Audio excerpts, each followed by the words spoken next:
Hey, what's up, everybody? Frederick Poke here.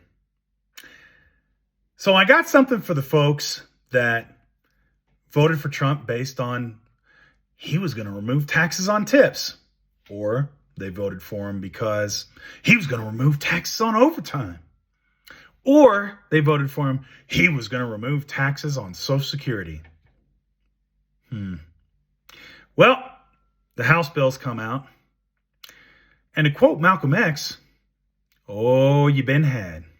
You been bamboozled. You been led astray. You been run amok." No, that was never in the cards. Because here's the problem with that. You don't matter to people like Trump. Because you're working class. Because you're taxed as a W-2. Or you're not taxed at capital gains. You're not rich. Because for a lot of these folks, they want to go back to the original founding fathers and the way you got to vote. That you had to be white and male and, most importantly, own property. That means if you rent, you can't vote. You don't have a house, you don't have, or even so much property, you can't vote. Because that's what oligarchs do. That's what kleptocracies do. That's what authoritarian, fascism, and extremist movements do. When you run a hierarchical society, not an egalitarian one, those people at the top, it gets to be smaller and smaller and smaller. That's why whiteness is losing its currency. We used to be able to stay in our little Evrons in the suburbs, and we got a little bit here and there. They didn't give us much, but they were just going to give us a little bit more to keep everyone else in check, or at least let the government keep everyone else in check. That's your LGBTQ, your people of color, women, all that. Those days are, well, we're reaching the logical conclusion of all this, which is there's the haves and then the have-nots, which is everybody else. There's rich folk, and then there's everybody else.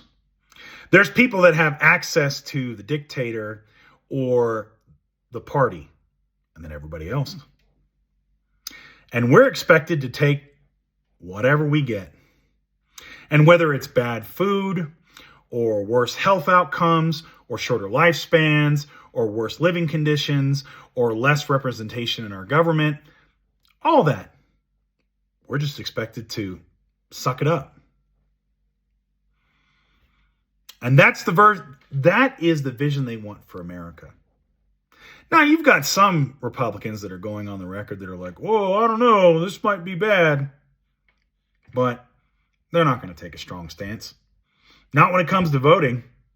They may complain, so they're on the record, but at the end of the day, they'll toe the party line. We're not in the club. None of us are.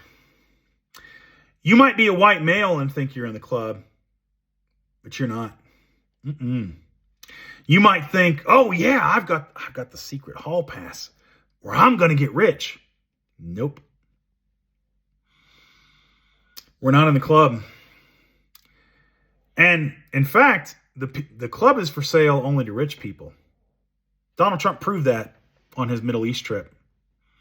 Doesn't matter if you were once the enemy of America. Doesn't matter if you've got a bounty on your head. Doesn't matter if you've committed human rights violations. Nope. All that matters is you have money. And you're willing to pawn it up to Daddy Trump and his little crime family. And now, well, his cabinet secretaries are getting in on the act. Like Kristi Noem pitching a reality TV show that exploits non-citizens. That's where we're at. They're trying to turn us, basically, there's them, and then there's us. And if that's the case, and that's the game they want to play, maybe we should all start acting like us versus them. Anyway, that's all I got for you. Keep the faith, defend democracy, and I'll see you later.